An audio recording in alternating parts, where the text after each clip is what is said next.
Is this about, so that we don't mislead the people watching, is this about an increase in price of petrol or stoppage of payment of subsidy? The two, they are the same. You stop, you increase. So the truth of the matter is that in government action to deregulate, what they said does not exist.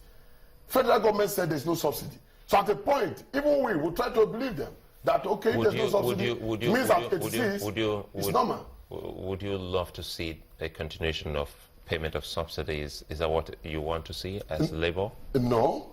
But what the situation then if the government is stopping subsidy payment and knowing full well that this is bad times for nations, and Nigeria inclusive, why would Labour still want to go on strike and expect the government to continue paying subsidy?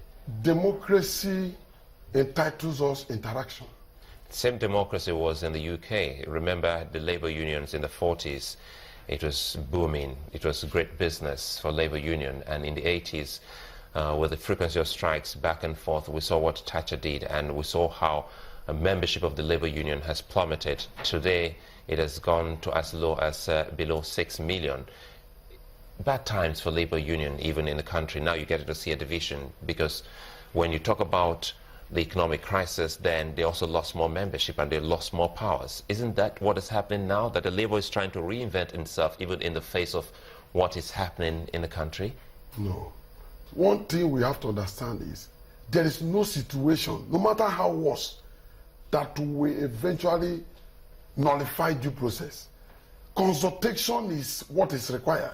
For government to be successful in any program or policy, you must engage the people. Nigerians don't know. I watch your program on a daily basis, and I see how people keep saying, if government will do this, meaning that they are not aware if they will do so.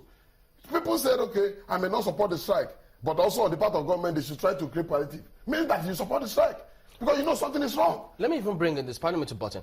What exactly is Labour asking? Labour is demanding for revaction because consultation was not done as to know, because Labour, don't forget, we represent the masses and we are entitled to educate them of government plan. We're supposed to be partner in progress. Another one is the increase in electricity tariff. The matter is still ongoing. Is that part of this negotiation? Yes, it's part of the negotiation. And they've not done anything about it too. How can you remove subsidy on petrol that almost every family in this country depend on petrol? Because they generate power. The big men can afford diesel that is already regulated. But average Nigerian... You think this will work? Because it looks like Labour is trying to be octopussy here, putting their hands on so many powers. No, and it's standing logic on its head, knowing full well if you put that side by side with what is happening in the economy, it really can't work. From where we thought that Labour has this understanding of the economies across the world, for them to understand that truly these are bad moments for any country. Don't forget, don't forget that in 2012, that was why a lot of people are still saying that, hey, wait a minute, why is it that we still haven't given an apology to the former president, Goodluck Jonathan? Because in 2012, he was ahead of time. He saw what is happening today. And now that the nation is taking that move, again, just the way Labour turned around to make the president at that point in time caused the reversal of the sale of NNPC and privatization of so many things. Labour seemed to be a cog in the wheel of progress of the country. One thing Nigeria must understand is, for you to understand, like you say, Labour need to understand, you must be engaged.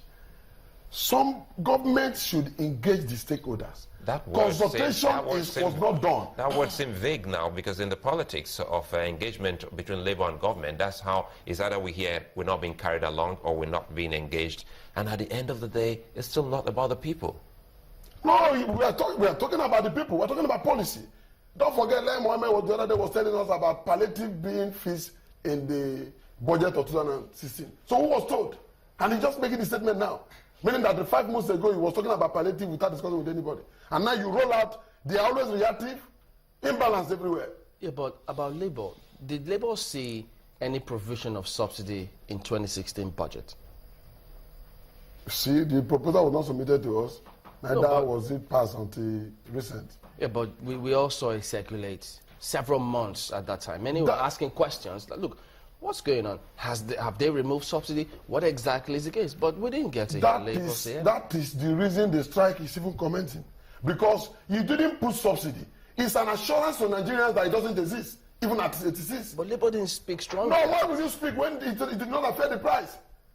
So if at the point of removing subsidy at the price we are buying it, that doesn't exist, but it will appear that ordinarily there was no subsidy. No, but Labour knows better that if they don't provide for subsidy in the budget, how are they going to subsidize the product? Okay, now that you have subsidized up to May and you didn't provide for 2016, who pays from January to now? Were we implementing 2016 budget? No, now that it has been passed, how do they pay for the 2016, the 5 months, if it was not in the budget? How are they going to pay? Because the announcement was done last week. So who pays for that 5 months? Isn't that what Labour should have been asking before? No, that is to tell you that the subsidy, this is afterthought. If you say something will not be, you should have done the homework to ensure the implementation starts January. For you to keep calm, and we are seeing it in May, we are very assured that it doesn't exist at 86.